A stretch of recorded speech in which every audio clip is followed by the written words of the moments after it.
cómo llegaste a la idea de contar esta historia de Aide y el pez volador? ¿Cómo llegaste a Aide principalmente? Me imagino que llegaste a ella, la protagonista, eh, y de ahí me imagino que surgió la historia, pero cuéntame cómo fue ese proceso para llegar a esta historia. Ujú. Sí, mira, yo conocí a la idea bastante tiempo antes de iniciar la película. La Ya. conocí porque me tocó trabajar en un proyecto de investigación sobre historias de sobrevivientes de prisión política y tortura. Y así investigando y investigando, al final por algún dato llegué a la idea. Nos conocimos, la entrevisté, se convirtió en el piloto de ese programa, pero un programa que nunca vio la luz, se quedó como en el guión, digamos, en el piloto. Y bueno, a raíz de ese contacto que tuvimos, iniciamos como una relación más cercana, como cariñosa, cada tanto nos juntábamos por ahí a tomar café, nos mandábamos correo, qué hacía de la vida, y se fueron dando las circunstancias hasta que en 2014, en una de esas juntas, ella me cuenta que la causa, su proceso judicial, digamos, que se había iniciado hace ya 10 años atrás, entraba en su trama final, que en esta misma circunstancia ella se había reencontrado con Alejandra Matus, a la que tampoco había visto en 10 años, y que juntas habían ido a conocer a Vicente, que era este señor ciudadano anónimo, que había presentado la querella en nombre de ella, aún sin conocerla. Entonces me cuenta todo esto, ¿no? Como todos estos puntos que se empezaban a unir, y me dice que además Alejandra había escrito un segundo nuevo reportaje para el Clinic que se llamaba ahora Un héroe improbable, y yo leo ese reportaje de la Alejandra que relata cuando ellas dos van a conocer a Vicente, cuando lo van a buscar sin saber si estaba vivo o muerto, que tocan su puerta esperando a ver quién salía, y que al final justo un día 11 de septiembre se reúnen con él. Y la Alejandra describe tan maravillosamente ese encuentro, describe a Vicente, por primera vez veo fotos y todo, que ahí como que a mí inmediatamente se me armó una película imaginaria que tampoco tiene que ver exactamente con la película que resultó, pero ese fue como mi punto de partida, la inspiración de, bueno, de haber conocido a Aide y conocer toda su historia, pero también de haber leído el reportaje de Alejandra, y en el fondo como que ahí ella puso en valor como todos estos personajes anónimos que se habían cruzado, que habían hecho algo por otros de manera solidaria, desinteresada, y que estaban vivos, y que entonces yo dije, no, esta historia hay que contarla, y el primer proyecto se llamó de hecho Vidas Cruzadas, porque pensando en relevar, digamos, la historia de Vicente, de Alejandro Solís, de Aide y de Alejandra Matus. El proyecto fue mutando, pero ese fue el punto de partida. La posibilidad de unir a todos esos personajes, contar esa historia del pasado, y además ser testigo de esta última trama de la recta final de un proceso judicial que ya llevaba 10 años y que podíamos ser testigos presenciales de un fallo que era potencialmente histórico. Así empezamos.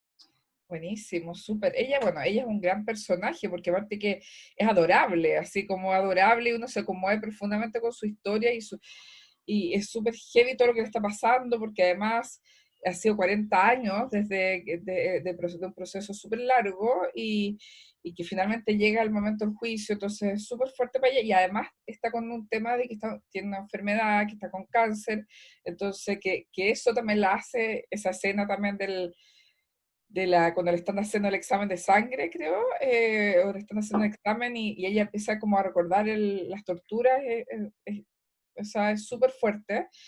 Entonces, este tema también de su enfermedad y todo, ¿cómo lo trabajaste con ella a nivel como el proceso mientras me imagino, la ibas grabando en un periodo de tiempo, pero cómo fue ir incorporando también el tema de su enfermedad, que ha sido un tema también súper potente? Ujú. Claro, mira, esas son cosas que sucedieron durante el rodaje, que no estaban en ningún guión, en ninguna planificación. Eh, de hecho, lo del este cáncer que aparece es posterior al fallo del judicial, digamos, la película está entre medio, pero en los hechos históricos, digamos, sucedió después. Y bueno, cuando nos cuenta que está con estos síntomas y que ya se detectó como un cáncer de mamas y todo, y que va a tener que iniciar estos procesos, nosotros nos vimos enfrentados como a la decisión de si incluir o no incluir eso en la película.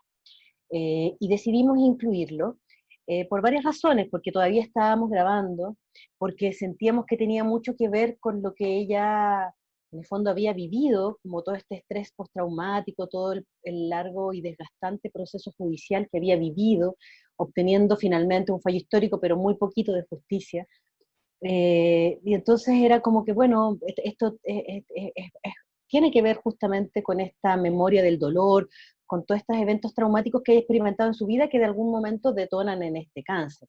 Así es que decidimos incorporarlo, se lo contamos a Aide, ella estuvo de acuerdo, como siempre estuvo de acuerdo con todo lo que nosotras le propusimos, una persona muy generosa, dispuesta, abierta, comprometida, generosa de abrirnos su vida. Pero claro, llegar a esa escena también fue otra cosa, porque cuando nosotros sí podíamos estar en todas las instancias, pero yo no sabía exactamente cómo ella iba a reaccionar.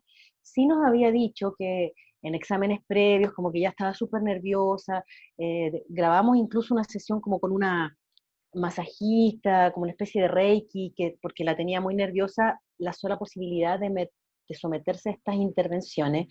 Eh, Piensa que en todas las sesiones de tortura siempre hay médicos, entonces la situación como hospital, metales, como que todo ese universo le producía como mucha trauma, y entonces, bueno, ok, la acompañamos y entonces todo empieza a suceder de manera inesperada, porque la enfermera realiza una entrevista de rigor como la que le haría cualquier paciente, sin saber que la paciente que tiene al frente le va a relatar, bueno, sí, yo he sido sometida a muchas intervenciones quirúrgicas porque yo soy sobreviviente de prisión política, y como que la enfermera yo creo que está así como muy impactada, entonces como que todo eso nosotros ahí, un relato increíble por parte de AIDE que quedó registrado. Pero acto seguido viene el procedimiento de extraer sangre, que es una cuestión súper como de rutina para cualquiera de nosotros, pero que para ella obviamente tiene otra connotación. Entonces, en esa situación nosotros no sabíamos que ella iba a reaccionar así, eh, y entonces después en el montaje tuvimos nuevamente como ese discernimiento, ¿no? Bueno, esto es materia de película, no es materia de la película, es muy fuerte, genera morbo, es muy doloroso, lo ponemos, no lo ponemos, y al final fue, ¿sabes qué? Sí, tenemos que ponerlo porque de alguna manera hay cosas que tienen que quedar suficientemente claras en esta película, y una de ellas es justamente esa memoria del dolor, que queda, y aunque hayan pasado 40 años, queda impregnado en tu cuerpo, en tu piel, en tu memoria, de eso que viviste no se va, es como una espiral que siempre vuelves a pasar, estás en situaciones semejantes y vuelves a pasar por el mismo lugar y queda ahí. Entonces, nosotros habíamos tenido ya harto desafío justamente para dar cuenta del tema de la tortura, y cuando se presenta esta situación tan dolorosa, sentimos que realmente nos permitía mostrar lo invisible, lo que no era accesible, y que tenía que ver justamente con esa huella de la tortura que permanece en los cuerpos, aunque las cicatrices ya no estén, que es un gran tema para condenar en caso de tortura, porque ya no hay huellas, ya no hay evidencia, ya tu cuerpo se borró, ya tus huesos se volvieron a formar, qué sé yo, pero acá, bueno, había muchos factores que permitían hablar de eso, y en este caso esta fue una manera de mostrarlo, que fue heavy también porque obviamente están como todos esos gritos, esas expresiones como de un dolor muy genuino, que incluso las cortamos un poco porque ya era mucho, pero era muy, muy potente aún para nosotros que estábamos ahí al lado, yo le tenía tomar la mano, y fue muy fuerte para todos. Y para ella de verse también. ¿Cómo fue para ella, cómo fue el proceso para ella que tanto preguntaba, que tanto quería ver el material o pero hasta el final que estuviera lista la película? Al final. Mm. Nunca vio nada del proceso, nunca pidió ver nada, fue muy generosa, nunca me dijo ya, ok, yo les doy permiso, pero ustedes me muestran antes un corte porque yo necesito estar de acuerdo, estoy exponiendo mi intimidad, mi vida, no. Ella siempre fue súper como abierta. Creo que lo que facilitó esto es que también tuvimos un diálogo permanente durante todos estos años, estuviéramos grabando o no estuviéramos grabando, siempre nos juntábamos, qué sé yo, o a un café o a almorzar, qué sé yo, una vez al cada par de semanas, como que nos íbamos actualizando. Entonces ella siempre me contaba, mira, la próxima semana tengo que ir al congreso a exponer de no sé qué, o voy a estar, entonces para mí era muy importante como que estar como muy atenta a todas las cosas que ella iba realizando, que eran miles de acciones porque hace miles de cosas, o sea, a ver qué cosas sí nos eran más interesantes para grabar. Entonces siempre tuvimos como ese diálogo, y yo también le iba contando en qué estábamos, en qué proceso, que ya, qué sé yo, empezamos el montaje, va a ser esta persona la montajista, pero claro, aún con todo ese conocimiento de información y sabiendo todo lo que habíamos grabado, ella no sabía cuán lejos o cuán cerca estaba cuando yo grababa, qué sé yo, que un lente yo puedo estar, qué sé yo, acá y estoy grabando a ella que está, no sé, 5 metros más allá y está más cerca.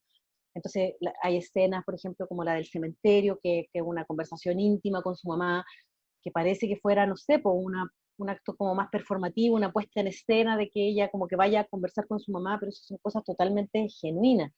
Y entonces hay varios momentos de la película que son, que reflejan esa intimidad, esa fragilidad, e incluso como ese dolor, ¿verdad? Y ella no tenía tanta conciencia quizá de que estaba en esos momentos entre las miles de cosas que grabamos. Entonces al principio fue chocante para ella verse de esa manera, no se reconocía. Yo no soy esa llorona que está ahí, o sea, tienes que pensar, Galia, que ella es una dirigente de derechos humanos, va a la cabeza de reuniones representando a los familiares, se enfrenta a los ministros, a la gente del Congreso, ha tenido en todos los últimos 40 años que hacer también un personaje, de una mujer firme, sólida, porque si no, te tienen para la patada y el combo, digamos, esto no ponga literal, porque de repente digo cosas en entrevistas muy sueltas y me las ponen así, pero en el fondo que también ella ha tenido que hacer un personaje para hacer ese rol de dirigente. Y entonces verse en esta otra situación también la descolocó un poco, ¿no? Como que al principio no se reconocía y le daba como un poco de pudor, pero después ya como que se fue abuenando también con esa mujer, fue reconociéndose, permitiéndose llorar, permitiéndose mostrar de esa manera, que es algo que no había hecho, y también ayudó que muchas personas cercanas, conforme iban viendo la película, le decían, ¿no? O sea, esto también me pasó a mí, gracias por mostrarte porque también es mi historia. Entonces, finalmente, yo creo que no es como que le fascine verse de esa manera, pero sabe que también, que es algo que ella reproduce algo que yo le dije supuestamente, que es como, pero ¿para qué queremos más héroes sobre pedestales, cachai? O sea, no, ¿de qué nos sirve una mina así súper bacán, el personaje? No, pues las personas son de grises y oscuros, ¿cachai? Tienen matices y tienen también esto que es como lo mínimo para una persona que tenía una experiencia de esta manera. Sacar el rollo. Sí.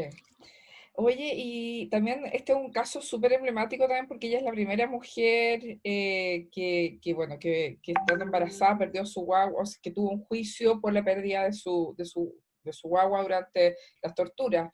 Entonces, un caso súper emblemático y bueno, y todo el proceso fue de muchos años y como decías tú, esto fue también a raíz de un caso que conociste a través de este reportaje, la Alejandra Matus. Cuéntame cómo fue el proceso con ella, porque ella también aparece en el documental. ¿Ella fue parte de la investigación también del documental? ¿O qué rol ocupó ella y cómo fue ese proceso de este juicio emblemático? Uh-huh. No, Alejandra es un personaje muy importante de la película, es una fuente de inspiración muy importante para mí, pero no, la verdad es que más allá de las entrevistas que le hicimos y las veces que participó en algún rodaje, no tuvo mayor presencia, digamos, en el desarrollo de la película, ni en la investigación, ni nada. Obviamente para mí, tanto el primer reportaje, el que publicó en Plan B, que detonó este caso, y luego el que hizo este Héroes Improbables, y las conversaciones que yo tuve con ella cuando la grabé como personaje, digamos, para mí fueron muy inspiradoras y muy reveladoras, y la Alejandra yo la adoro, y es como parte de nuestro petit equipo, digamos, ahí que tenemos con Paola, con Aide y con Alejandra. Siempre estuvo muy, muy cercana, muy dispuesta, muy generosa, eso con ella. Y bueno, tiene el gran mérito de que en el fondo, gracias a ella, existe esta historia. Sin el reportaje que ella escribió, sin haber tomado la decisión periodística de llevar esta historia en la portada de Plan B, este señor nunca habría conocido a lo mejor de este caso, no se habría impactado, no habría presentado la querella, ni habría pasado todo lo que pasó. Entonces, ella es como en el fondo el detonante de todo esto. Y es bonito porque Alejandra dice como que en el fondo también es como casi, bueno, yo creo que ahora nuevamente todas las acciones que ella hace han tenido un valor, digamos, en este contexto como de pandemia, pero antes decía como que era la primera vez que algo que ella denuncia como que se traduce en un fallo concreto de algo, ¿no? Que es este caso, digamos, que es la condena a todos estos agentes de la Armada por, eh, por las torturas en contra de ID, que ni siquiera por torturas, porque en el momento en que se emite este fallo todavía no estaba en la ley de tortura, no existía, no estaba tipificada la tortura en nuestro país. Eso pasa justo unos meses después de esta condena. Entonces, claro, la sanción para estas personas que cometieron estos crímenes tan atroces es súper chiquitita, son como de 3 años de un día, que en nuestra legislación eso es arresto domiciliario, y que ya cumplió, o sea, esos señores que de 4, 3 sobreviven, están en sus casas, salen a comprar a la esquina, o sea, pero es de todas maneras un fallo simbólico por lo que implica, ¿no? Porque la Armada es de las instituciones en la que menos ha sido tocada, ¿no? No así Carabinero, el Ejército o la Fuerza Aérea, la Armada es como que ha sido menos tocada. Eh, por otra parte, claro, las condenas por tortura son súper pocas. Tú sabes que son cerca de 40.000, poco más de 40.000 calificados de acuerdo al informe Valech 1 y 2. 40.000, que obviamente sabemos que son más personas porque hay mucha gente que ni siquiera declaró, pero ya, pongamos que son 40.000. De esas 40.000, son poco más de 20 las que han tenido condenas. O sea, es un porcentaje insignificante. Te puedo dar después el dato preciso, pero son 20 y poco las condenas por tortura a sobrevivientes de prisión política. Entonces, tiene como todos esos méritos. No había ninguna condena a mujer, y menos a una mujer embarazada, que bueno, finalmente ese es un tema que no se toca, no existe, porque tú sabes que a pesar de que Vicente, el abogado este, puso todo su empeño, hizo su conmoción, estaba justamente porque qué culpa tendría esa criatura, ¿no? En su vientre.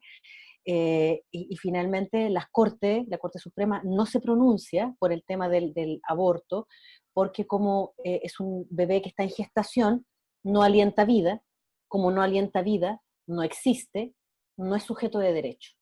Entonces ahí es donde viene una contradicción que es bien tremenda, ¿no? Porque es como toda esta cosa de los pro vida, ¿no? Los pro vida que no que en el fondo la guaguita existe desde el día 0,1, desde inmediatamente después no sé, pues de que ha sido como engendrado, como que desde ahí ya tiene vida, y acá es como que no, pues en realidad no, como no ha nacido, no es sujeto de derecho, no alienta vida, no existe, no se le menciona en ninguna parte del fallo. Entonces es súper complicado, y Aide ha sido como muy insistente en relevar particularmente el tema del aborto forzado en tortura, que no es lo mismo decir, ella era una mujer embarazada, la detienen, la torturan, y como consecuencia de las torturas, ella pierde a la guagua, como consecuencia. Esto no es eso, esto es un aborto forzado en tortura, o sea, ella, este es un caso como de eugenesia, ¿verdad? Es como en el fondo de extirpar a los malos chilenos desde el vientre, porque ahí venía un futuro terrorista, entonces se le hace un aborto, se le simula una autopsia, se abre su cuerpo desde el esternón hasta el pubis para dar muerte a esa criatura que venía en su vientre. Entonces, eso es súper importante, ese matiz, digamos, que no es el aborto, no es una consecuencia. Uy, es que se les pasó la corriente, ¿no? No, o sea, aquí el aborto forzado como exprofeso, ¿no? Se buscó eso.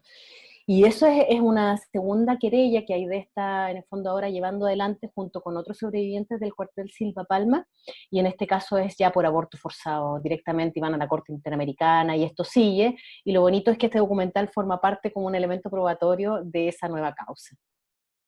Qué bonito, sí, qué fuerte todo eso. Y qué fuerte la idea de pasar por todo esto nuevo, más. Súper fuerte. ¿Y cuánto tiempo duró el rodaje o la pre y la post? O sea, toda la película en total fueron años y años. O sea, me imagino con pausas Más o entre menos. medio, pero Sí, sí, o sea, mira, digamos que empezamos el 2014, que fue que postulé a un Corfo, y de ahí estrenamos en abril del 2019, como 5 años, que es como un promedio más o menos estándar, bajo incluso de lo que uno tarda a veces en sacar adelante estos proyectos, porque entre que se surge la idea, la empiezas a desarrollar, partes en la búsqueda de financiamiento, el rodaje obviamente no es todo el tiempo, sino que es como por etapas. Por ejemplo, toda la parte como del seguimiento, cuando estamos en la Corte Suprema y rebotamos una y otra vez, qué sé yo, eso se hizo antes de obtener ningún financiamiento, como que simplemente estaba sucediendo y estábamos ahí, nos las arreglamos para cubrirlo. Después ya cuando nos ganamos el fondo y se gesta esta coproducción con Brasil, ahí ya empezamos hicimos un plan de rodaje y fuimos a buscar todo aquello que nos necesitaba, que necesitábamos, que tenía que ver más como con la reconstrucción de ese pasado, porque el presente más o menos lo habíamos venido siguiendo, ¿no? A través de todo esto, lo que pasaba en tribunales y el fallo de la Corte Suprema. Pero teníamos que reconstruir todo lo otro y eso fue lo que hicimos gracias al fondo, que terminamos la película el 2018 y en enero del 2019 fuimos a hacer la postproducción a Brasil y estrenamos en abril del 2019 en Hot Dogs, que fue como nuestra premier mundial.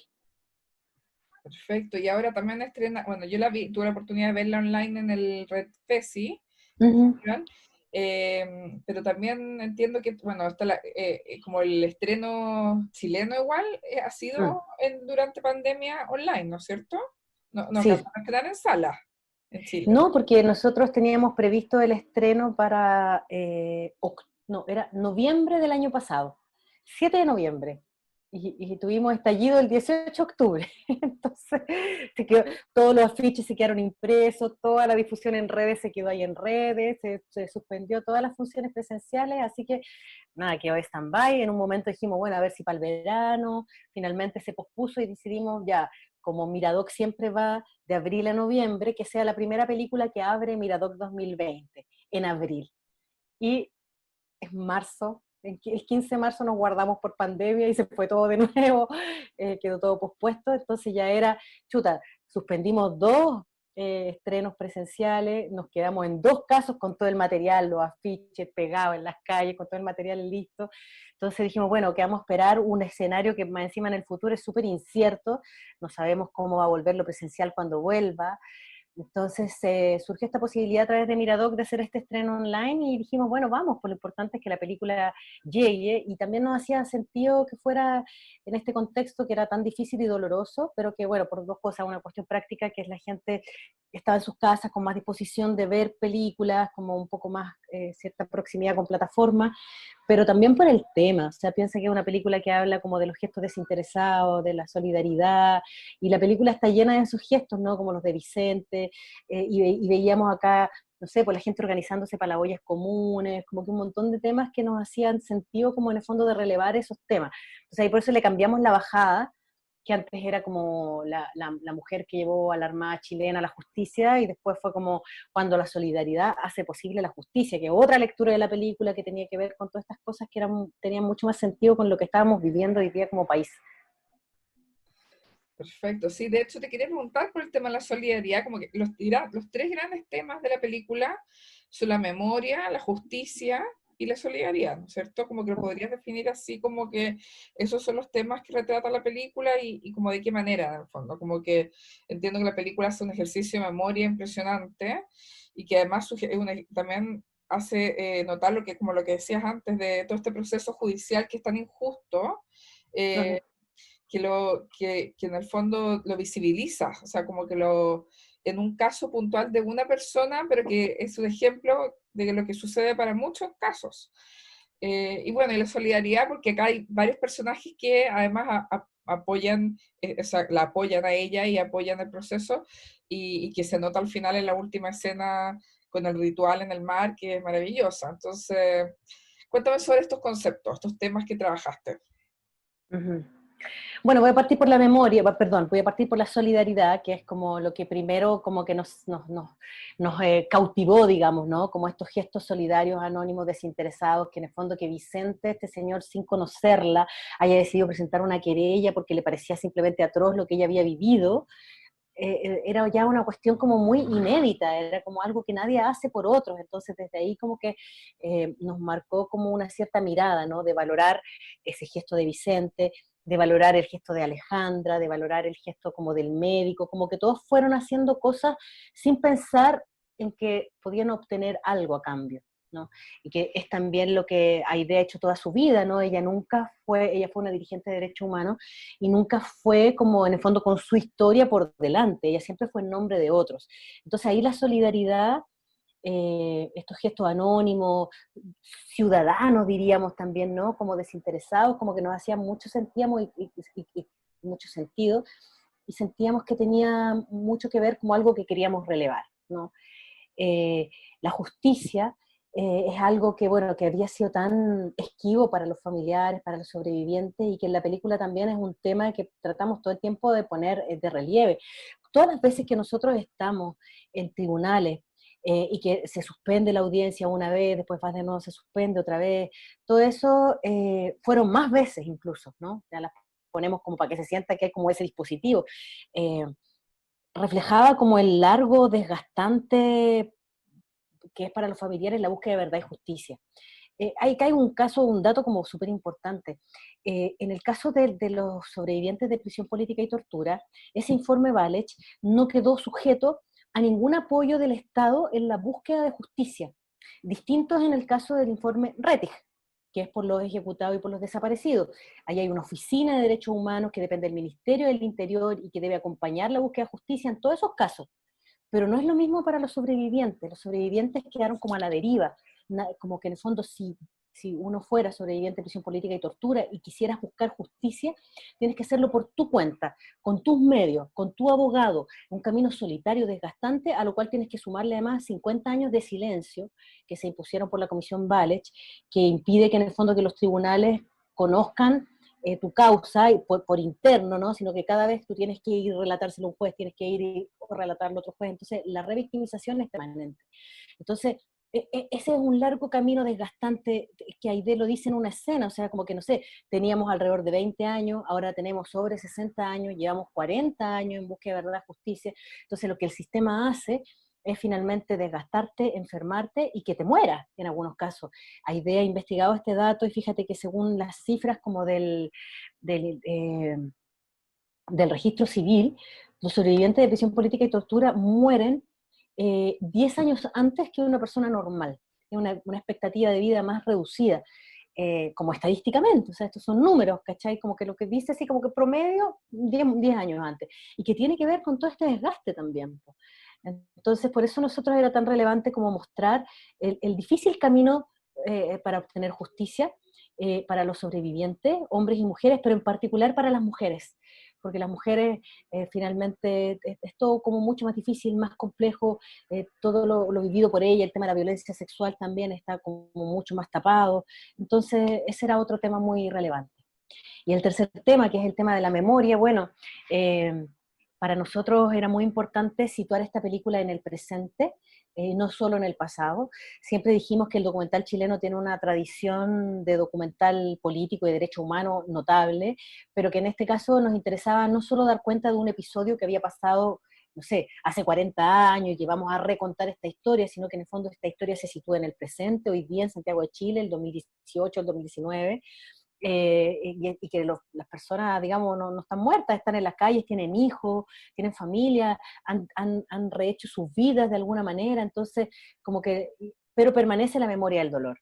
Entonces queríamos dar cuenta de que en el fondo de que la memoria del dolor sigue, de que es importante contar esta historia para en el fondo enfrentar la impunidad también, para que estos casos no se olviden, porque es algo que no pasó hace 40 años, que sigue pasando, que no ha habido justicia, y que en el fondo la única manera de que en el fondo no se repitan los hechos del pasado es que en el fondo que tengamos una verdad acerca de lo sucedido. Entonces en ese sentido la memoria es súper importante para contribuir a eso, y situarla a eso como desde el presente.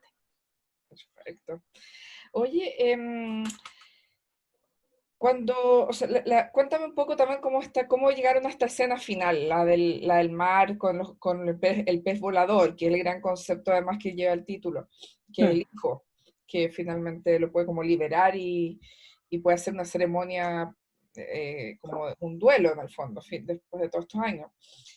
¿Cómo llegaron a esa escena? ¿Eso lo pensaron para el documental o era algo que ella quería hacer personalmente y porque además es muy bella la escena, entonces Sí, es un gran final. conversaron ¿Ah? Es un gran final, te digo, o sea, como que no, Maravilloso, súper emotivo. es Entonces, como ¿cómo llegaron a luminoso, esta? digamos, para tanta oscuridad. Sí, sí. Mira, no estaba eso, por supuesto, en ningún guión, en ninguna planificación. Eh, Hay un momento en que, poco antes de la sentencia final de la Corte Suprema, ahí de un día me dice, ¿sabes qué? Soñé con Sebastián. Y soñé con Sebastián, me dice, y como que yo lo veía ahí en el cuartel, y como que en el fondo como que sentí que tenía que sacarlo de ese lugar, porque ya como que se veía venir un poco que la justicia iba a ser muy simbólica, muy eh, poca, digamos, y ella sentía que de alguna manera tenía que hacer un acto reparatorio, se le empezó a aparecer, se le empezó a meter esa idea, soñó con Sebastián, como que lo veía ahí en ese cuartel, como que ese niño había quedado ahí, condenado para siempre ahí, y ella toda vez que mirara a ese lugar, porque ella es de Valparaíso, ahora vive en Santiago, pero siempre vive en Valparaíso, siempre su vista miraba ese cuartel, y su hijo había quedado ahí. Entonces sintió que en el fondo ya más allá de lo que pasara con la justicia de los hombres, por decirlo así, ella tenía que hacer una justicia simbólica, sacar a Sebastián del Silva Palma y liberarlo, ¿no? Y que finalmente parirlo, darlo a luz. Y como ella es una mujer de mar, de puerto, como que toda esa es una clave en la película súper importante, digamos, el agua, el hecho de la admiración por la marina, toda la relación con el mar, se le ocurrió a ella esta ceremonia de despedida. Y se le ocurrió una ceremonia de despedida con padrinos, Vicente es el padrino, la Ale es la madrina, se le ocurrió esta ceremonia bueno, que al final no lo pusimos, pues estas cosas de la vida, del montaje y todo, pero es una ceremonia que hace Mariano Puga, como cura, digamos, que es que bautiza a la criatura, y se le ocurre este rito, ¿no?, que es tirar los pececitos voladores. Entonces ella empezó a embarcarse en ese viaje, y nosotros la seguimos, como en todo lo que ella hacía, o sea, quiero hacer esto, y nosotros nos pareció perfecto, o sea, si esa es tu idea, ahí vamos a estar nosotros grabando cada momento. ¿Qué querés hacer? No, voy a ir al bar, voy a ir a Valparaíso, porque con unos amigos que me van a regalar el barco, como el pago del arriendo del bote, voy a ir a mirar los barcos, vamos a cotizar, bueno, vamos a cotizar. Voy a hablar con un amigo que tiene una imprenta, y se me ocurrió que podía hacer estos pececitos, pero antes otro amigo me lo va a diseñar, ya, perfecto, hacemos eso. Y así se gestó esa ceremonia, que se le puso fecha, que es más o menos cuando Sebastián habría cumplido 40 años, la planificamos, fue invitar a cada uno de los personajes de la película, cuestión que no sabe, pero fue invitar al juez Solís, fue invitar a Vicente, bueno, Vicente sale esa, pero bueno, fue invitar a cada uno de los personajes, y así se gestó esto, que resultó súper bonito, pero es algo que no estaba planificado de esa manera, o sea, como que la situación se dio así, nosotros nos subimos a un barco que más encima se movía, pero estábamos todos súper mareados, y se desarrolló esa ceremonia que finalmente le dio el cierre precioso a la película. Buenísimo. Oye, ¿cómo ves la diferencia con tus trabajos anteriores? Como con esta película con actores secundarios o Los Ángeles Negros, bueno, al fondo todos tus trabajos anteriores, que bueno, son todos cine documental, tienen un tema social en general, tienen bueno, tienen un estilo súper propio tuyo, pero ¿cómo ves como el desarrollo de tu trabajo y a diferencia de lo anterior? ¿Sientes que sigue una línea con tus trabajos anteriores o te fuiste hacia otro lado? ¿Cómo lo ves?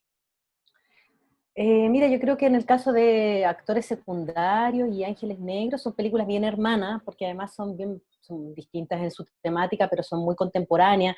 Las hicimos en paralelo, en codirección con Jorge, entonces eh, re- se remiten, digamos, a otra etapa de nuestras vidas, como de empezar como más a explorar recién en el documental, todos nosotros muy como en la línea periodistas, documentalistas, ¿no? Entonces son películas que tienen un afán quizá, son un poquito más como de exhaustividad, como de contar muy bien una historia. En ambos casos son historias que estaban un poco perdidas, y nuestra intención fue como rescatarlas del olvido, traerlas al presente. Actores Secundarios es una película que nadie sabía mucho en ese momento de la existencia de un movimiento estudiante secundario en la dictadura. Y nosotros, como habíamos sido parte de ese movimiento y era un tema recurrente en las conversaciones con los amigos, un día dijimos, ya, ¿sabes qué? Contemos esta historia, es muy buena. Tiene los 15 años, cabros chicos tomándose el liceo, o sea, como que tenía todos los ingredientes maravillosos para hacer esa película. Y en el caso de Ángeles Negros, que también, digamos, es una película más coral, igual que Actores Secundarios, también tiene ese propósito de rescatar una historia que estaba olvidada, nadie sabía acá en Chile.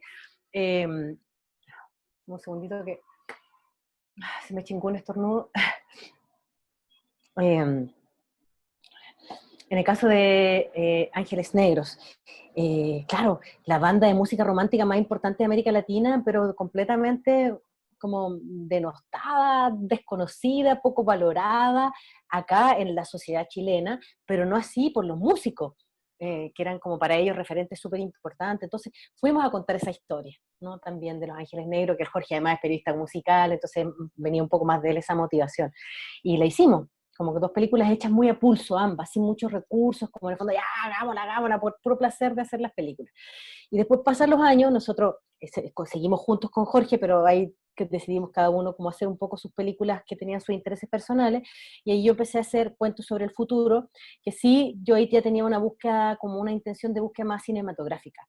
Sentía que las películas anteriores estaban muy bien, muy bonitas, pero que quizá eran todavía como un poquito más periodísticas, y yo quería como desarrollar un poco este lado más cinematográfico, y opté por una película más de observación, por un retrato más íntimo de estos niños a quienes yo había conocido, con el Jorge también, por cierto, en los 90 haciendo un taller de video en la población Los Navíos. Y eso se transforma en un documental de observación, que es un retrato de estos cuatro jóvenes, un poco una mirada no sé, pues como un poco las decepciones como de la transición democrática también y de las expectativas que había con la democracia. Y creo que se parece con Aidé en ese retrato como íntimo, en esa búsqueda más cinematográfica, si tú quieres, a pesar de que todas son como estilos muy distintos. Yo creo que en todos los casos hay como una búsqueda por temas que tienen que ver con derechos humanos, con historia, con memoria, con historias más periféricas también, si tú quieres, como más desconocidas. Eh, Eso creo. No sé si se puede reconocer así como un sello en mis cuatro películas, porque yo las veo y como que son súper distintas. También tiene un imaginario como súper así como variado, ¿cachai? Pero creo que no, que finalmente igual hay como una búsqueda del tipo de personajes que a mí me interesan, el tipo de temas que a mí me interesa. Y finalmente yo los considero todos documentales súper políticos desde todas de sus distintas perspectivas, digamos, aún Ángeles Negros, ¿no? Porque finalmente había un desdén con ese tipo de música, por lo tanto es político reivindicarlo y no seguir insistiendo que es música cebolla, como, eh, o en el caso de Cuentos sobre el futuro, súper política, una mirada muy crítica a todos esos niños que tenían tantas expectativas como de futuro y todas las posibilidades de serlo por su talento, pero que finalmente no tienen las oportunidades para desarrollarse en su ser. Y bueno, Aide, que es una película también que muy pertinente en estos tiempos, porque los derechos humanos, como vemos, no son un tema del pasado, sino que son un tema súper, hiper del presente. Sí, súper importante, sobre todo ahora también estamos en un momento súper importante para el futuro de Chile, el plebiscito, y ahora se viene el aniversario del 18 de octubre, entonces, claro, como películas así uno necesita también para reflexionar sobre lo que queremos a futuro también. Si vamos a seguir aguantando este atropello de los derechos humanos constantes y cómo se resuelve esto, porque Uh -huh. así que es súper relevante con material histórico además. Uh -huh. Cuéntame qué se viene para la película próximamente y qué otros proyectos tienes a futuro. Dame un segundito, haré una ventana aquí que... bueno, para la película, este viernes, qué bonito, entra Onda Media. Entonces, a partir de este viernes 16 de octubre va a estar liberada, porque hasta ahora estaba en estas plataformas pagas, si bien ha estado en muchos festivales liberada y también tuvo una pasada en temporal de documentales en Cooperativa que tuvo 12.000 vistas ahí en temporal de documentales, 12.000 vistas, que fue, nosotros quedamos así como muy como impactados por la cantidad de visionados que tuvo la película ahí. Eh, entonces, bueno, pasamos ahora a Onda Media, así que ya va a estar abierta para todo el mundo en Chile. Para el resto de otros países, que sé yo, siempre también va a estar disponible en estas plataformas como Vimeo, iTunes y bueno, como 10, no te la puedo decir todas porque se me va a ir más de alguna, pero son como 10 plataformas a través de las cuales se puede ver en cualquier país del mundo. Seguimos participando en algunos festivales, qué sé yo, vamos a estar en FESILS, estuvimos ahora, nos ganamos esta mención en Rotfesi, sigue participando como en festivales, tanto acá como afuera, aunque yo creo que obviamente ya empieza a bajar porque ya lleva como un año la película circulando. Pero esperamos más adelante, digamos, retomar algunas funciones presenciales. De todas maneras, nos gustaría en el verano, y apenas se pueda, digamos, programar en alguna sala, porque hemos tenido un súper bonito diálogo a través de estas plataformas, con cineforos, con distintas salas y también con paneles de conversación en torno a los temas de la película, que hicimos 4, que fue súper interesante, porque nos permitieron conversar con gente súper interesante de respecto de como distintas lecturas de la película, desde feminismo, violencia de género, salud mental, en fin, muchas cosas. Eh, entonces, pero eso no sustituye, digamos, lo presencial, que es lo que te quería decir, que en algún momento sí nos gustaría tener este contacto más directo con el público. Y en lo personal, de otros proyectos, bueno, siempre uno está como pensando cosas, obviamente como en este contexto también me fue como más difícil retomar ciertos proyectos que requerían terreno, contacto, estar ahí como en ciertos lugares, entonces están ahí un poquito de stand-by.